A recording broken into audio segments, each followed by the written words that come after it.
Hola amigos y amigas, ¿cómo están?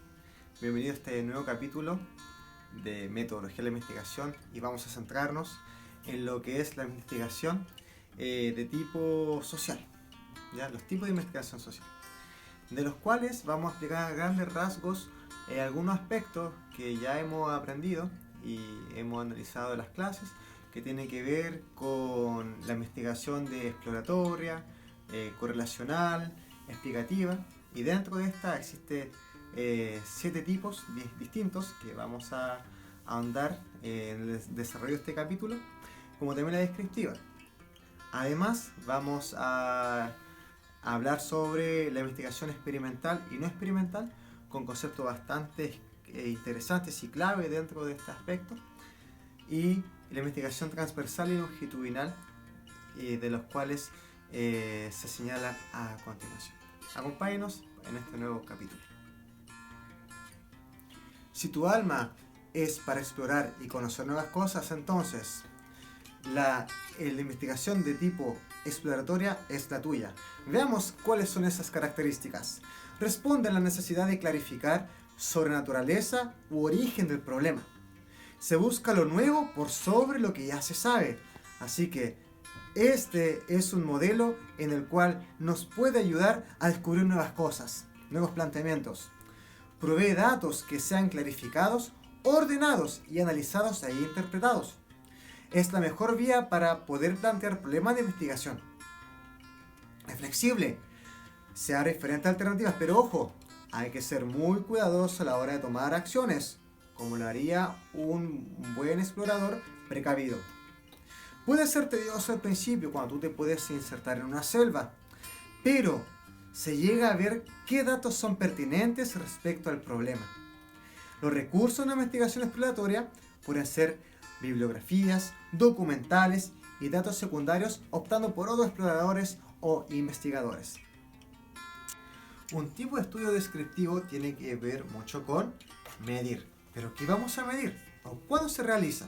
Se realiza cuando ya se ha logrado definir nuestro tema de interés.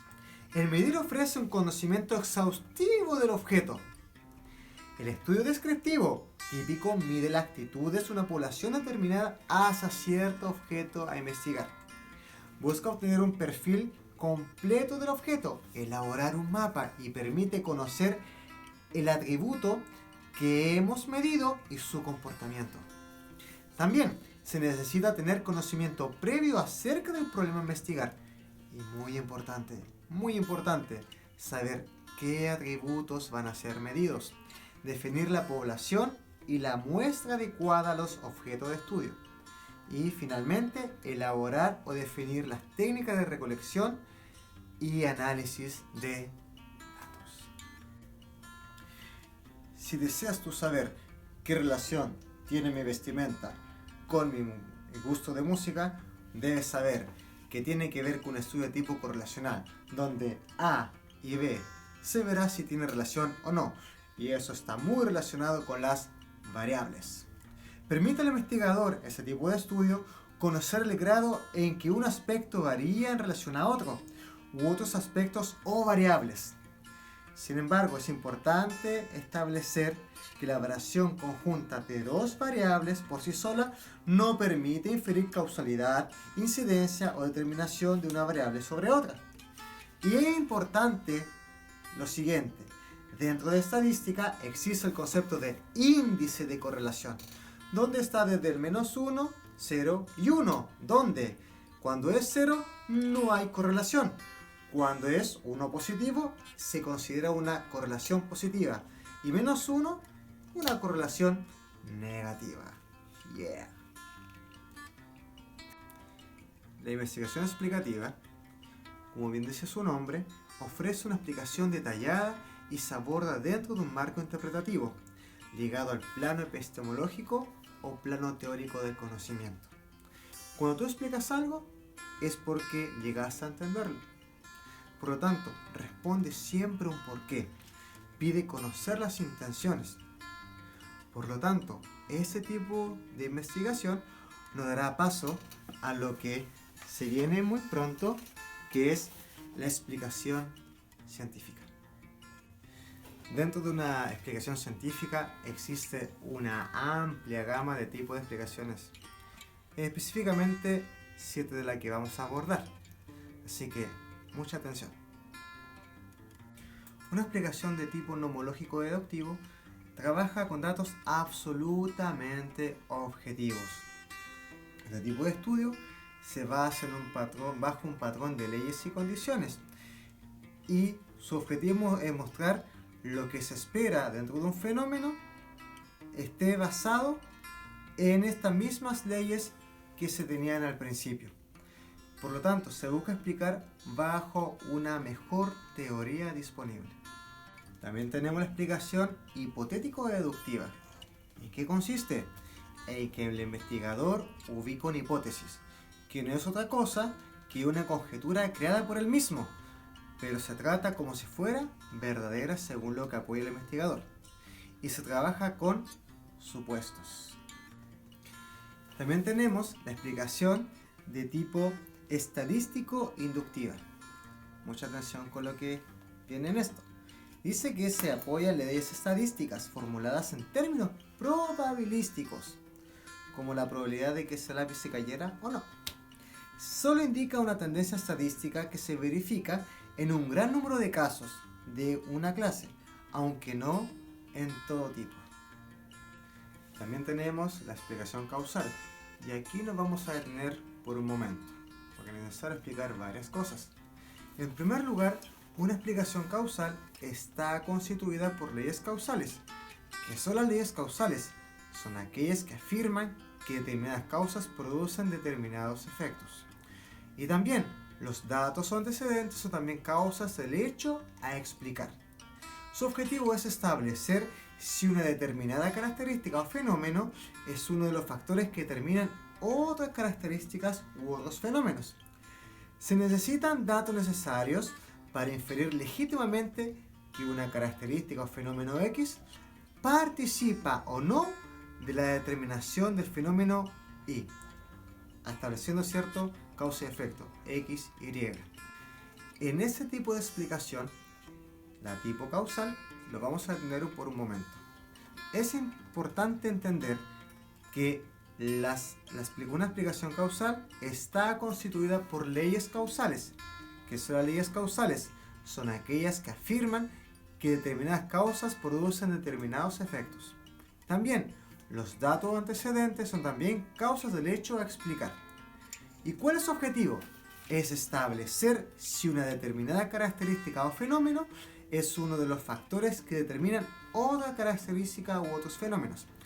También es importante comprender que se necesitan datos necesarios para inferir legítimamente que una característica o fenómeno X participa o no de la determinación del fenómeno Y, es decir, causa-efecto. Y en base a esto surgen tres etapas y conceptos a ahondar, que tienen que ver con la variación concomitante. ¿Qué es lo que es la variación concomitante? Es una variación conjunta de una causa y de un efecto en una condición inevitable. Y también la causalidad implica correlación, aunque no toda correlación implica una causalidad. También es necesario comprender que hay una segunda etapa que es determinada, como dice acá, por una secuencia temporal de las variables. Y aquí me quiero detener un poquitito y quiero leer lo siguiente. Dice, para afirmar que un cambio en una variable produce otro en otra variable, es preciso que la primera se produzca antes o al mismo tiempo que la segunda, pero nunca después. Aunque parece obvio, pero en una investigación experimental no es fácil determinar la relación de la secuencia temporal de ocurrencia de una serie de hechos. Y para concluir ese tipo de explicación, es importante tener un control sobre otros posibles factores causales, recordando que como investigadores tenemos que estar atentos a todo lo que ocurre con el fenómeno a estudiar. También existen determinantes o condiciones de un fenómeno. Vamos a empezar por las condiciones necesarias. escúcheme bien, es aquella en cuya ausencia de un factor no se produce o viceversa, dando paso a las condiciones de tipo suficiente, que quiere decir que es un conjunto de condiciones necesarias para que se dé el efecto, y si está presente hace que el fenómeno se produzca. Y también están las contingentes, que quiere decir que son las circunstancias que, pudiendo favorecer la ocurrencia del hecho estudiado, se presenta solo eventualmente, o sea, en caso exclusivo. Y finalmente, las condiciones contribuyentes de un fenómeno, y estas favorecen de manera decisiva el suceso investigado y las que suelen producirlo. La siguiente corresponde a una explicación de tipo funcional. Este tipo de explicación brinda una idea a nivel de amplitud, siempre a nivel nomológico o de leyes, objetivamente hablando, o hipotética deductiva según el postulado del investigador, donde se trata de explicar el fenómeno estudiado, o sea, trata de responder siempre a un porqué. También tenemos la explicación de tipo genética, que consiste en explicar el origen y el devenir del fenómeno de estudio, las transformaciones que sufre en el transcurso del tiempo. Y antes de pasar a las investigaciones secundarias o primarias, la última tipo de explicación es la teleológica. Y esto está relacionado con las ciencias sociales y las ciencias naturales. Específicamente, si lo vamos a las ciencias naturales, podemos decir que esta responde a un nivel funcional, como por ejemplo, responde a preguntas como ¿para qué sirve o por qué funciona de esa manera? Y en ciencias sociales, mucha atención, se basa en explicaciones racionales a hipótesis universales. Por lo tanto, tiene en cuenta la intencionalidad de las acciones humanas. Tenemos dos tipos de investigación, la primaria y la secundaria. Las acciones que tú realizas en la investigación primaria tienen que ver con los datos que recolecta el investigador, a través de encuestas, entrevistas, etc. Sin embargo, la investigación secundaria es cuando el investigador va a fuentes, a textos, a libros, investigaciones, papers, lo que tú puedes encontrar en internet, en la biblioteca, etc. O sea, de otros investigadores. Nos vamos a colocar el delantal porque vamos a ver la investigación de tipo experimental. ¿Qué quiere decir una investigación de tipo experimental? Dice que se caracteriza por establecer condiciones controladas por el investigador para someter al objeto de estudio a la influencia de ciertas variables y contrastar así los efectos que cada una de las variables produce en el objeto de estudio. Ahora, frente a ese tipo de investigación surgen dos conceptos y elementos muy importantes, que son el grupo experimental y el grupo de control. El grupo experimental es aquel que se aplica al tratamiento y el de control no recibe el tratamiento, y hay que considerar que son grupos equivalentes. Ahora, mucha atención. ¿Qué se hace con estos dos grupos? Se comparan para ver resultados y se ven los cambios observando al final del tratamiento, ver las consecuencias o la variable manipulada.